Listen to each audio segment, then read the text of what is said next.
G'day and welcome to our spring break series of The Other Side interviews and The Other Side Australia. I'm Damian. For the next 2 weeks, we're going to be playing you the best of the first 10 weeks of our two shows. This Friday night here on ADH-TV at 8 p.m, we'll be streaming the first of our two spring break best of episodes of The Other Side Australia, recapping the best bits from the early episodes of our weekend weekly news and commentary show. And tonight and next week on The Other Side Interviews, our Tuesday night long-form interview show, we'll be bringing you two of our best early interviews. Starting tonight with a look back at the very first interview we did with former Queensland Premier and Lord Mayor of Brisbane, Campbell Newman. The building block of the party is the member. Yeah. The people have deserted. The people are deserted. The membership, it's indisputable. The membership has tanked right across the nation, in every state and across the nation, right? Why is it tanked? Because people are going, why would I support Matt Keane? He doesn't support me. He's pushing policies that are of the left. I'm not going to turn up and hand out how to votes. I'm not going to donate $500 to his campaign. I'm not going to support the Liberal Party. That's what's happening. That's why people have left. My interview with Campbell Newman was recorded just a couple of weeks after the Liberal Party of New South Wales election loss to Labor. It's no secret the Liberal Party keeps losing elections. No mainland state or territory has a Liberal government, and the federal government is also Labor, of course. But the Liberals keep applying the same strategy, appeasing the centre-left faction of the party and the electorate by offering a kind of Labor light option. It isn't working. It's not working for either of the major parties, really. Both major parties' numbers are tanking in the polls. More classical Liberal and Conservative minor parties and independents have taken a big slice of the Liberals and Nationals' traditional right-wing base, while the Greens have taken a massive slice of Labor's left-wing base, especially among the young. This leaves us with a weird situation in Australian politics. With both the Liberals and Labor trying to capture the middle, both parties have shifted their approach from leading to following the electorate. Market research is dictating policy, so that rather than selling new ideas, Liberals have entered every election trying to tell the audience what they think they want to hear based on their polling. And they keep on losing as a result. But far from shifting back to traditional classical Liberal values and selling a clear alternative vision, the party is continuing its shift leftward, hoping like crazy that they can get over the line by being as bland and vanilla and as unnoticeable as possible, embracing net zero and identity politics, trans activism, and even the voice in the States. Ideas that would have once been considered impractical, dangerous and left-wing. Some observers say the Liberal Party has seemingly shut the door on traditional Conservatives, and traditional Liberals who are still members tell us that they're finding it hard to have a voice inside the party, complaining that the centre-left-leaning inner-city factions seem to have all the power nowadays. Liberals who like the new direction the party has taken keep telling Conservatives and party critics to stop complaining and stop criticising your own team in public, they say. That might be a reasonable criticism, except for two things. Firstly, they've abandoned traditional Liberal values. So if you truly care about the principles of individual rights and freedoms, small government that minds its own business, and free market liberalism that promotes competition and small business instead of big corporate and big state controls, it's no longer your party. The second problem is the new approach isn't working. They keep on losing, election after election after election. The strategy for the Queensland election next year will be to continue to play it safe, let Labor lose and just fall over the line by default. This might work. Anastasia Palaszczuk is very unpopular in the northern state.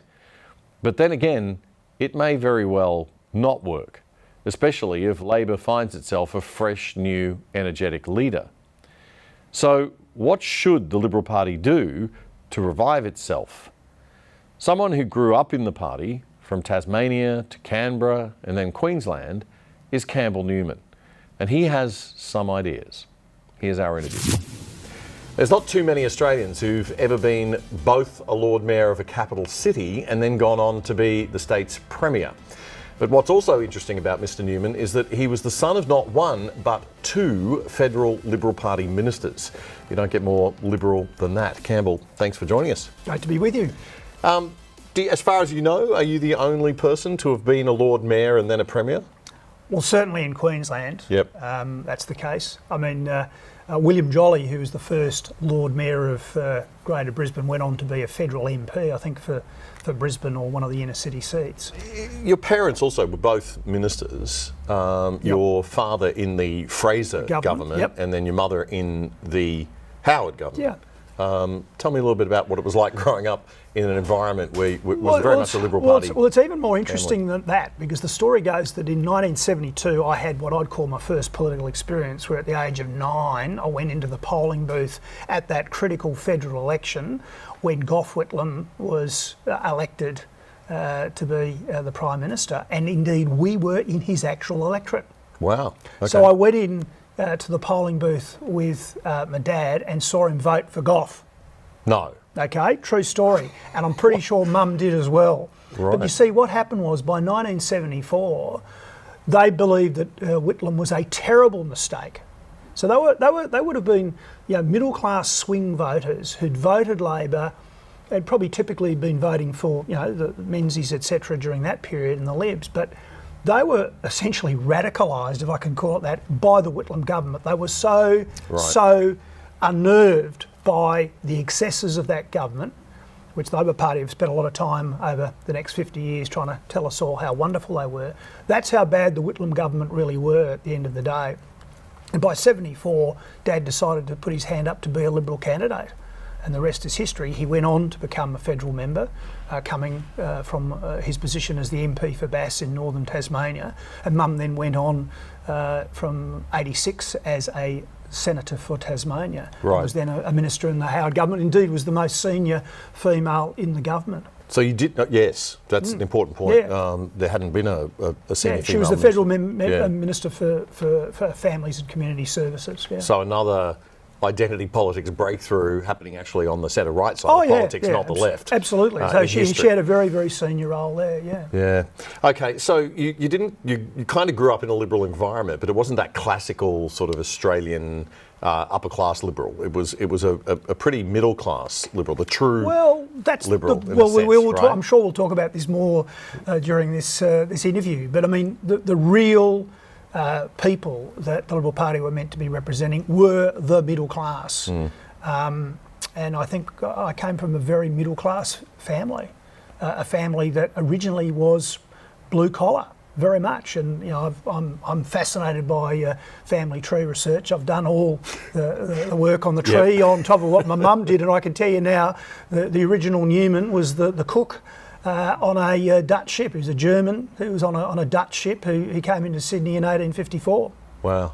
Yeah, it's amazing what you can find out there now. Look, the topic of tonight's interview that we want to focus on is the future of Conservative, which you don't identify as, Liberal, classical Liberal, and Libertarian style politics in Australia. They're, I think, the three political definitions of the groups that don't feel totally represented by the modern Liberal Party. Before we get on to that, you resigned from the Liberal Party in 2021. Why? What was the reason and the final trigger? Well, at the time, of course, we were in the second year of COVID, and I was just dismayed by what I saw coming from the federal coalition government, and indeed from state Liberal Party and LNP teams around the nation, who, well, in the case of the Morrison government, they were people who had imposed draconian lockdown laws in cahoots with the states, had engaged in vaccine coercion, who had made Australians prisoners in their own country, who had stopped Australians coming back from overseas, who had intervened in the economy in areas, and I'm involved in commercial property, and intervened in the commercial property market to actually, break essentially the legal contracts between tenant and landlord. There were a whole range of things. Then if I turn to the state opposition, people will say it was a serious time. It was a crisis. Well, I say so it justifies all of these. Well, I say it doesn't justify it, and people like myself from late 2020 were on stations like Sky News saying what they were doing was overreach, was wrong. I agree that at the very beginning of COVID, people didn't know what they were dealing with. But by the time we got to the end of 2020, it was quite clear that there was already an overreaction. And by the end of 2020, it was quite clear that Sweden had taken, if you like, a principled stance to do this differently from the rest of the world, which has now been shown to have been incredibly effective, more effective than Australia's approach. And Florida too. And Florida, the results have been very good, frankly, I do feel that that the Morrison government stuffed it up completely and took the Liberal Party in places that Menzies would never have, sanctioned, and so that's why I left. But essentially, it was, restriction on our freedoms and liberty, intervention in the private sector, in all sorts of ways. Not standing up for the values of the party, and we can talk about that. So that was at the federal level, and then we had state oppositions and administrations who were doing the same sort of stuff.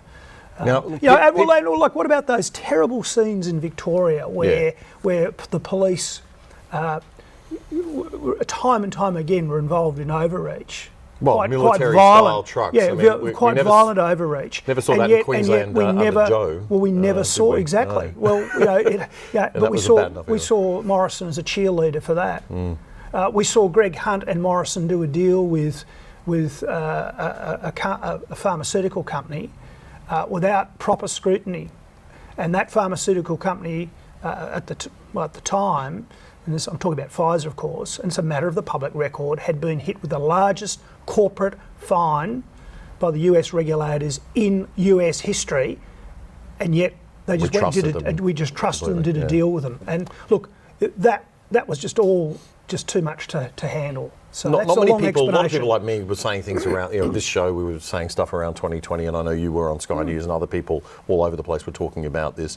But you are somebody who's been in that position, that Anastasia Palaszczuk, Mark McGowan and Dan Andrews and Gladys Berejiklian found themselves in. What would you have done? Well, I can honestly say I would have looked to people like DeSantis in Florida as my inspiration. Yep. And the lady's name escapes me, but she was the governor of South Dakota, I think. Kristi Noem. Yeah, and also what the leadership in Sweden were doing. And I would have pushed relentlessly for a more sensible approach, a risk-based approach. And what we should have done is protected the elderly, yep. the immune system compromised, and we should have allowed kids to go to school, we should have allowed people to get on with their lives, and we shouldn't have smashed small business and the economy in the way that we did. And what we're seeing now, the inflation, the cost of living crisis, high interest rates crushing middle class Australia, all those things have come from the poor response to COVID. Probably did they have any other choice? Yes, they did. Yeah. They absolutely did, unequivocally did. And again, I'm not being wise after the event. I was on the public record from, say, September, October 2020, and continue to push these points of view. I think it's the framework with which you're looking at the problem, right? As a leader, they were looking at it through the framework of, let's just not have any death. If there's any death, we're going to get. And I think Dan Andrews had just introduced into the Victorian legislation a code under which directors were liable for deaths that occurred in their workplace, criminally liable, and that probably scared the wits out of them with this, because they thought if we have any more deaths after they had the tragedy with the nursing home at the beginning, if we have any more deaths, we may get held responsible for that, and under our own laws, this might lead to some horrible consequences personally. So I guess they were just looking at that one metric, They had everybody hypnotised on this one metric of how many COVID deaths, and it didn't matter what else, what other damage was caused. But just to remind people of one thing, like Palaszczuk at one stage had a situation where if you flew from Sydney or Melbourne into Brisbane, you could come in, okay?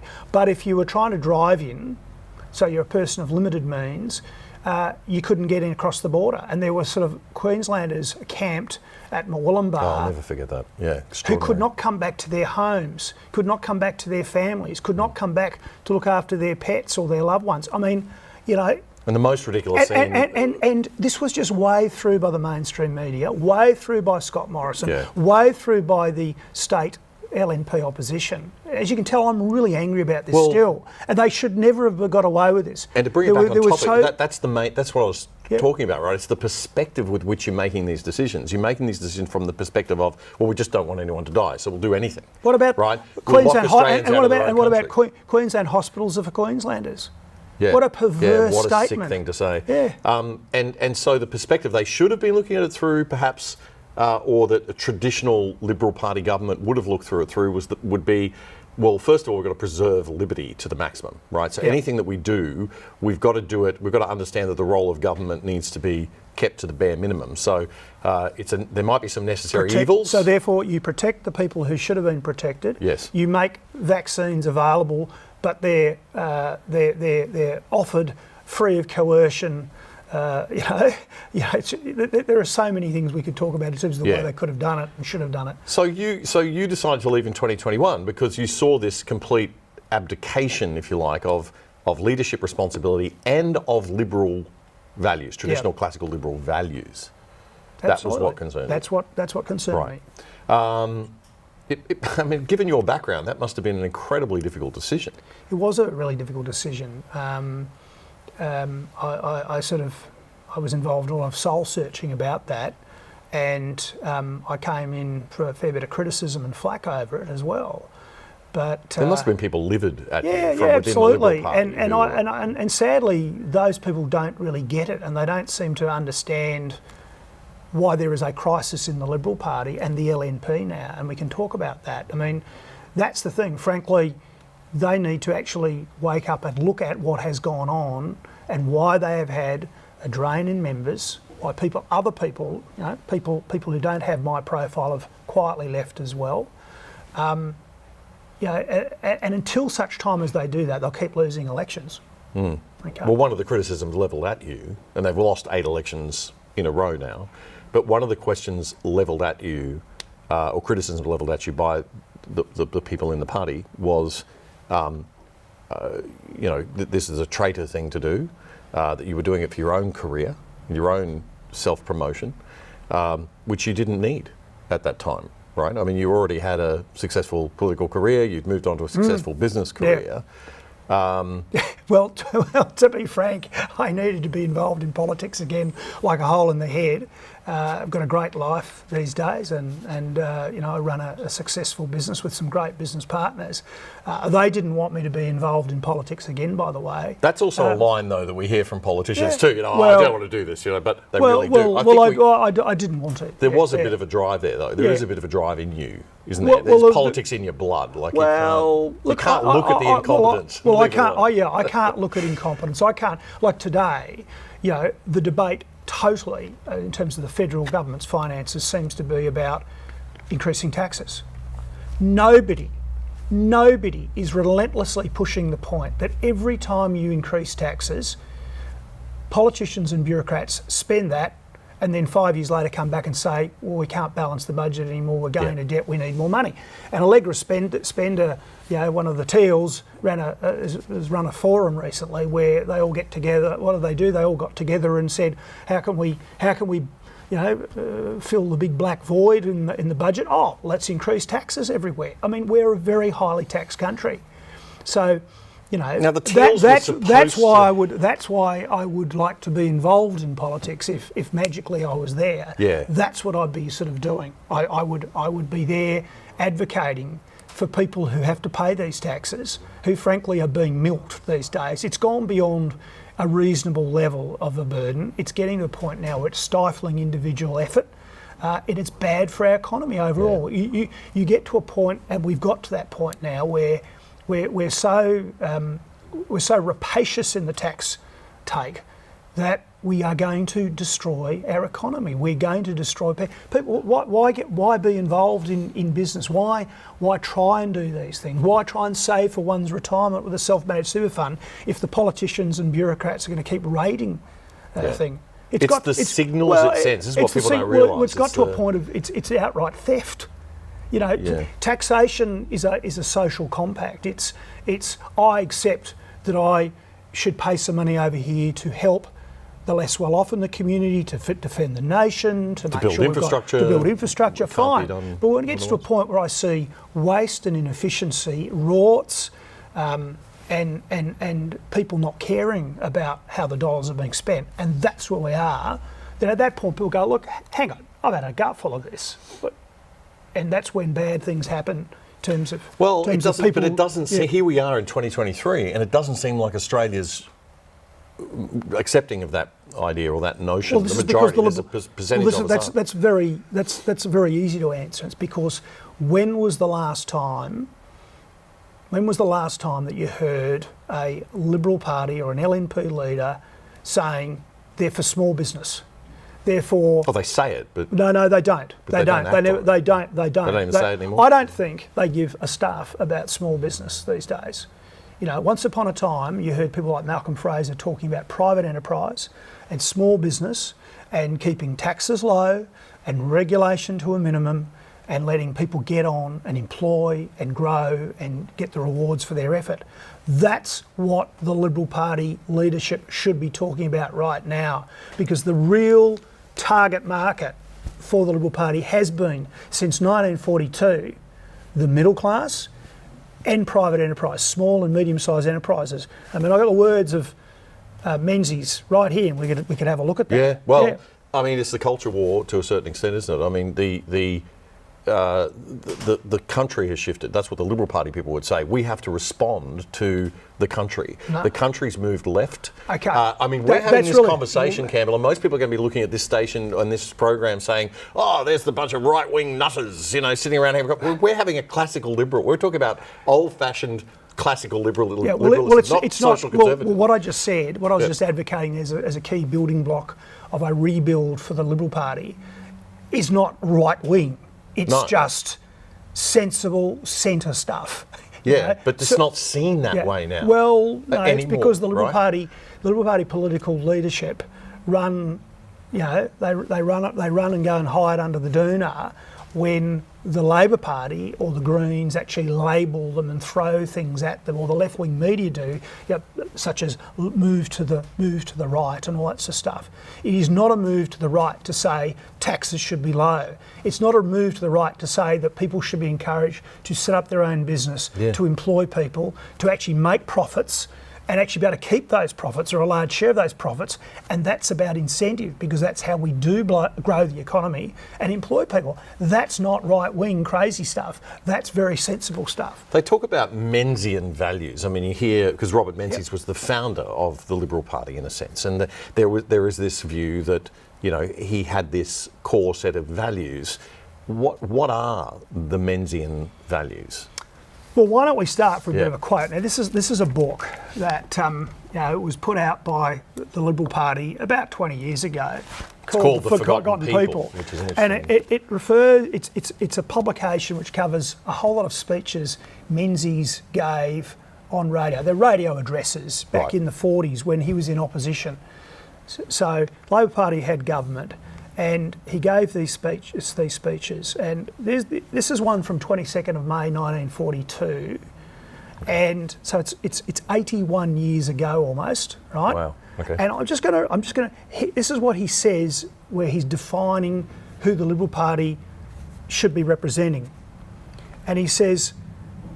He makes some exclusions. He talks about essentially, you know, unions and who are being, you know, unionists are being looked after. He talks about, you know, big business, and he excludes them. Okay, so corporations and unions, he says, working class being looked after by the unions. He then says this: I include the intervening range, the kind of people I myself represent in Parliament: salary earners, shopkeepers, skilled artisans, professional men and women, farmers and so on. These are, in the political and economic sense, the middle class. They are for the most part unorganised and unself-conscious. They are envied by those whose social benefits are largely obtained by taxing them. Yes. They are not rich enough to have individual power. They are taken for granted by each political party in turn. They're not sufficiently lacking in individualism to be organised for what in these days we'll call pressure politics. And yet, as I have said, they are the backbone of the nation. As it was in 1942, so it is in 2023. That's who the Liberal Party and the LNP should be supporting. Now, if we talk about a fundamental building block of the party, it's not the branch, it's the member. It's the person, Fred Smith or Sally Jones, who goes, I want to join a party. Now, why do they join? Well, there's a few motivations. Sadly, there's a whole lot who've joined in recent decades who just want to climb a greasy pole and be in politics, because that's what they get off on.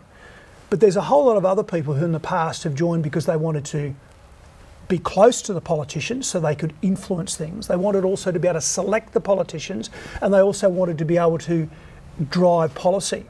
So where are we with the Liberal Party in 2023 or the LNP? We've got people leaving in droves because they can't do those things. In New South Wales, a sort of a clique behind the scenes will actually make the calls on who gets pre-selected. And the idea of plebiscites for pre-selections and selecting members, is just paid, they pay lip service to that. You then involvement in policy.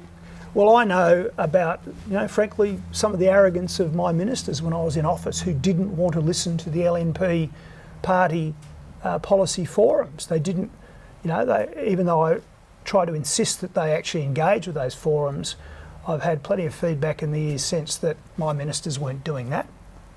And then you've got the people who are sick and tired of standing on street corners fighting elections for politicians who then don't want to engage. And finally, in terms of small business, once upon a time small business donated to the Liberal Party.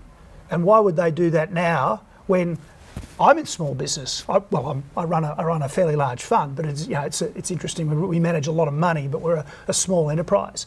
And I can tell you right now, the last 6 years of the Liberal coalition, National Party coalition government gave us more bureaucracy, more red tape, and frankly, they didn't listen to people in the industry, in the sector, in the financial services sector.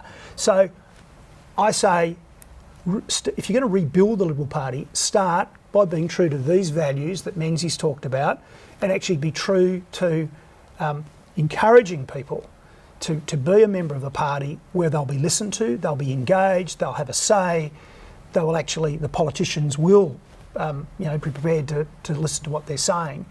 And the politicians will then reflect the values of the party. I mean, we've got a situation right now where you've got Peter Dutton, who's taken a principled stand against the Voice as it's been put up, where across Australia, you've got people like the Premier of Tasmania, who's going to advocate yes. The only Liberal Premier left in the nation. Yeah. And like that, you got the New South Wales Liberal opposition, who are going to advocate yes.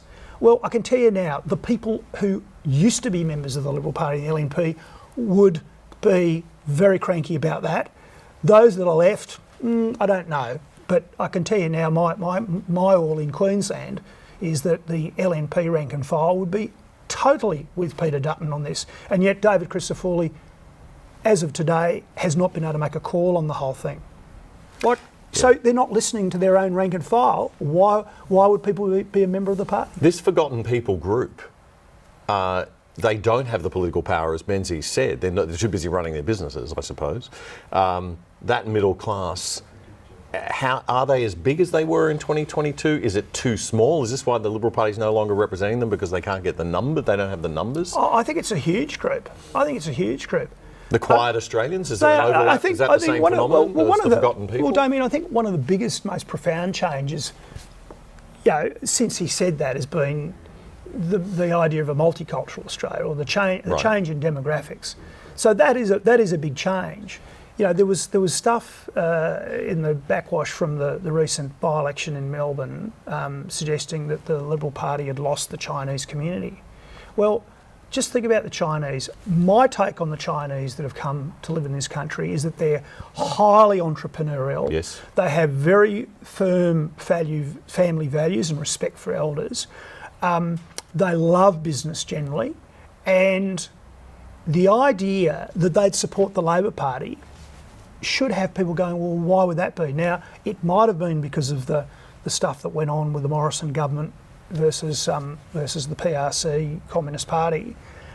But not. I would a say lot of Chinese in Australia are from Hong Kong or Taiwan. They're not friends of the Communist Well, Party. exactly. And the ones who've left mainland but this is what I'm saying. aren't friends of the Communist Party. But this is what I'm saying. So, if the Liberal Party stood up proudly and said, we're for small business, Yes. we're for private enterprise, we're for your individual effort being rewarded, if we are for family values, we are, that group should be a natural supporter of the Liberal Party across the nation. And indeed, so should the Indian community, absolutely. community as Yeah, well. yeah. By the way, I was quite proud of this. I was Indian of the Year 3 or 4 years Were here you? in Queensland. How did Yeah, you do well, during that? my Is political that career. I don't. cultural- that's cultural appropriation, Mr. Well, Newman. no. That can't be allowed. The peak Indian body, ethnic body here, saw fit to give me that honour, and I suppose in my time as mayor and premier, I engaged all the time with them. But these are. I mean, people who migrate are people that get up and go. migrants I mean, are. any migrant has made a big choice to go, I'm going to leave this country, the place I was born, I grew up in, and come to this country. They're usually pro-business. They're pro-private enterprise, and they should be the people that the Liberal Party support. Yeah. So, okay, here you are, Liberal pedigree, senior Liberal, former Lord Mayor, former Premier. Not too many of us can say we've got all that.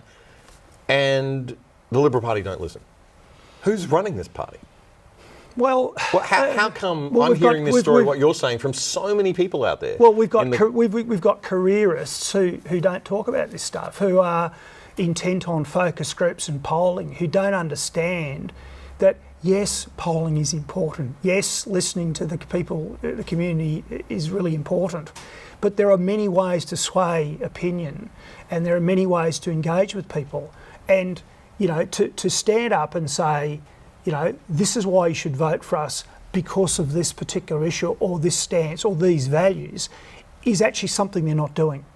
So they don't even have the fight on these things. They're letting Labor set the agenda completely. Let's take the Voice. I have been quite, out there saying, look, the Voice is a bad idea. I don't support it, and here is why. Okay. Racist. You're a racist. You're a Nazi even more. Right? It is a racist proposal.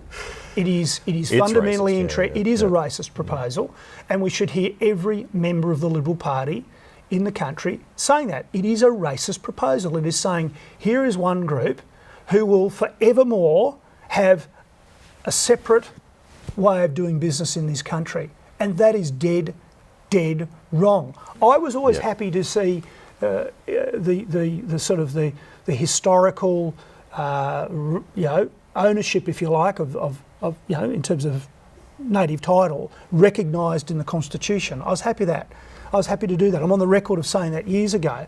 But the idea then of a voice which can bypass political processes and get different outcomes on the side of the democracy we've had is just dead wrong. I made the point recently in social media. Take Noel Pearson, one of the biggest advocates for this. Pearson's been a public figure for 30 years around this nation, has been very well respected. At any time he could have stood for elected office. Why didn't he do it? I reckon he would have got elected. He could have got elected. There was no barrier, there's no glass ceiling for Noel Pearson. He could have stood for pre-selection with one of the political parties, and he could have got elected, and he could have been there representing his people at any time in 30 years. Like Jacinta Price or Warren Mundine. Well, Jacinta Price has gone for it. She's doing it the right way. So why can't Liberals make that point? Why can't Liberals stand up and make that? Because they don't want to be called racist. They don't want to be called a Nazi. They're terrified of social media. They're terrified of the media being so left-wing. They didn't do anything about that. Little secret, just between you and me. We won't tell anyone. Okay, right. The Labor Party will always say negative things about you if you're a Liberal Really? or an LNP. Oh my Absolutely. gosh. They will always say terrible things. The left will always attack you Yeah, if they you're on will. the right. Oh, absolutely. Who knew? Yeah, who knew? Wow. And you know Okay. what the thing is to be, if the Labor Party are right, that's like if they say something about you that you've done wrong, and it's a target round, as we used to say in the army.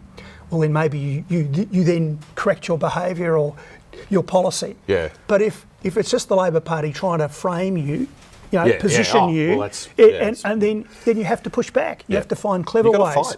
You have to find clever ways to articulate the argument. You have to find allies who are prepared to come along and back what you're doing.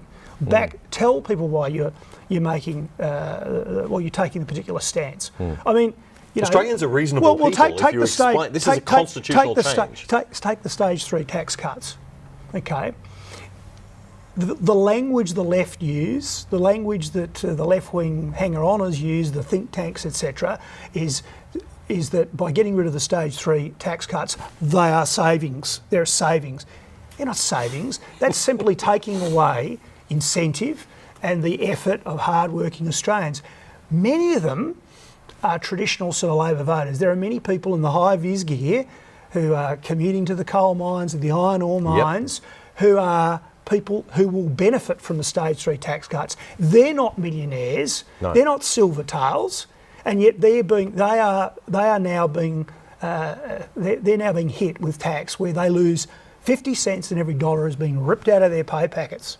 Now, why don't we hear that from Liberal politicians? Okay, so we've got two groups in the Liberal Party from what I can see. We've got the people who've stayed inside the party who are Conservatives, like Peter Dutton, I guess, and you've got people who are on the other side, I guess, who are what I would call nearly teal, right? These people are the left wing of the Liberal Party. They seem to have an awful lot of clout. And when we saw it with Matt Keane and Dominic Perrottet, it was very hard for Perrottet to maintain his conservative values and basically handed government over to the Labor Party in New South Wales as some sort of gift with a bow wrapped on top. What's your take on what the Liberal Party needs to do about people who probably have they taken control of the party? These I think they nearly have, teals. Yeah, they have in New South Wales for sure. Victoria, and in Victoria, it's it's a big problem as well, and they just don't seem to get it. I mean, I acknowledge that the inner cities have changed in seats that were once Liberal, leaning seats, are no longer probably going to vote that way. But there are huge opportunities to go for seats in the middle and outer ring suburbs, and indeed across Australia, in regional and rural Australia. That's where the focus has to be. That's the opportunity, and if done well, that's the path back to government, whether it's state or federal level. But the Matt Keanes of this world are basically living and breathing in that coterie of. but it's a of big inner city group, people. Campbell. They seem to. How did they get power if they're Well, not because relevant? this is why I went through. This is why I went through that. The building block of the party is the member. Yeah. The people have deserted. The people are deserted. The membership. It's indisputable. The membership has tanked right across the nation, in every state and across the nation. Right?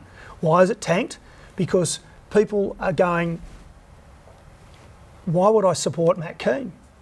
He doesn't support me.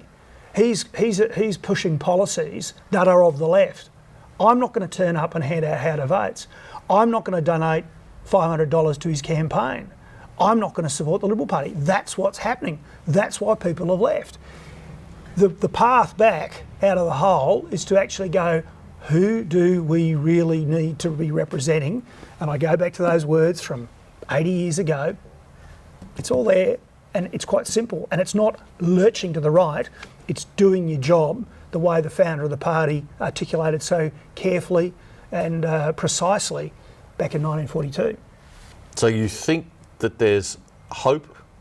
Well, there's for the hope Liberal Party, or if they wake up, but they keep doubling down and thinking, the teals, we've got to be woke. The country wants net zero. Well, if you want to go net zero, I'd have more respect for you if you stood up and said, I back nuclear power. and actually fought that one. I mean, they won't even fight on issues like that. I mean, small modular reactors are being implemented now in Western countries that are essentially, that line up Yeah, it's alongside ridiculous. It's us. insane that we don't have nuclear power in Australia. One final question, Campbell, I've got to ask you, we're running out of time, but at the moment, the big discussion, the big point of conflict out there for a lot of conservatives, and I know for a lot of classical liberals as well, just about everyone on the right side of politics, is do we all go back inside the Liberal Party, if we can get back in, or do we stay outside and work with the minor parties? A lot of people on the, tossing that question around and debating that at the moment. Well, it's a big challenge, and my personal view is that the problem is the fragmentation of the vote on the right, because you don't, even with preference voting systems, you don't get the votes necessarily coming back. And the ideal thing is for someone like Peter Dutton, to do a Menses 1942, reach out with his arms in a figurative sense and try and get people back into the fold. And that might be to actually get people to rejoin. It might be to try and get other parties to merge back in. It might be strong working relationships and alignment with those other parties. But we've got to try and do everything we can to have one voice. Now, some conservatives, particularly religious conservatives, are saying that they've been kept out deliberately. That Yeah, they aren't well, being invited. they are. They are. I mean, my personal view. You're asking me questions about my decision to leave. I mean, I didn't really talk from a personal Campbell Newman perspective. I felt I was actually forced out as well, but that's another Right. story. But yeah, we have to bring those people in, and they have to be heard, and that's the way forward. Otherwise, it's going to have to be separate parties that cooperate really, really closely, as strongly as the Liberal Party and the National Party have done historically. Is the possibility of splitting the party into a left Liberal, tealish kind of party and a more conservative Liberal Party, is that possible? I mean, that used to kind of be the way it operated with the old Liberal National Party, and still does to a certain extent, but it's not, that separation's not there like it used to be. Well, I'm not comparing apples with apples here, but I just say that when you had a Liberal Party in Queensland and a National Party in Queensland, Right, because just for our interstate viewers, it was it's disastrous. now one party in Queensland. Yeah, it's right? one It's the party, LNP. LNP, and often people say to me, "Oh, there should be a demerger, etc." And I don't agree with that. I don't agree with that. I don't think that needs to happen. I just think that people like the current leadership group need to actually, again, go back to what I said earlier, which is that the opportunity is not in the inner city. It's not in the inner 5Ks of Brisbane. It is in the middle and outer suburbs, the regional areas, the rural areas of Queensland. That's where the path the government is. And a Liberal National Party leader in Queensland who thinks clearly about what he or she stands for and articulates the values of the people who live in the areas I've just mentioned can actually claim the premiership, can actually claim government. That can be done. Those aspirational voters, and it's not about a lurch to the right. It can be done. So I don't think the LNP need to split again. Okay, all right. Regional representation good enough though for the country people these days? Do you think? I think so. They've got to know they've been listened to, and the LNP in Queensland needs to be and can be a strong voice for regional Queenslanders. Yeah. It's a very decentralised state. I mean, it is the most decentralised state with all those strong regional cities up the coast, and indeed some of the inner sort of cities and towns inland from the coast. All right, Campbell, thanks very much for joining us on the first episode of the Other Side interviews. I'd love to have you back sometime in the future. And we might get some hate mail about this one today, mate. It'd be always interesting to get all sorts of feedback, and I'm sure there'll be plenty of it coming. Thanks very much, Campbell, for joining us. We look forward to seeing you again sometime. And that was Campbell Newman, former Lord Mayor of Brisbane and Premier of Queensland, on our very first episode of the Other Side interviews way back in April. And that wraps up our first episode of our spring break series of the Other Side interviews and the Other Side Australia. For the next 2 weeks, we're going to be playing you the best of the first 10 weeks of our two shows. This Friday night here on ADH TV at 8 p.m, we'll be streaming the first of our 2 spring break best of episodes of the Other Side Australia. recapping the best bits from the early episodes of our weekend weekly news and commentary show. And next week on The Other Side Interviews, our Tuesday night long-form interview show, we'll be bringing you the second of our best early interviews with a replay of our most popular interview ever with the CEO of Freelancer.com, Matt Barrie.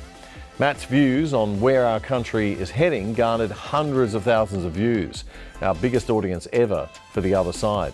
If you haven't seen it, it's compulsory viewing. If you have seen it, it's well worth revisiting. So join us Friday for the best of the best, and next Tuesday for a recap of our Matt Barrie interview. We'll see you then.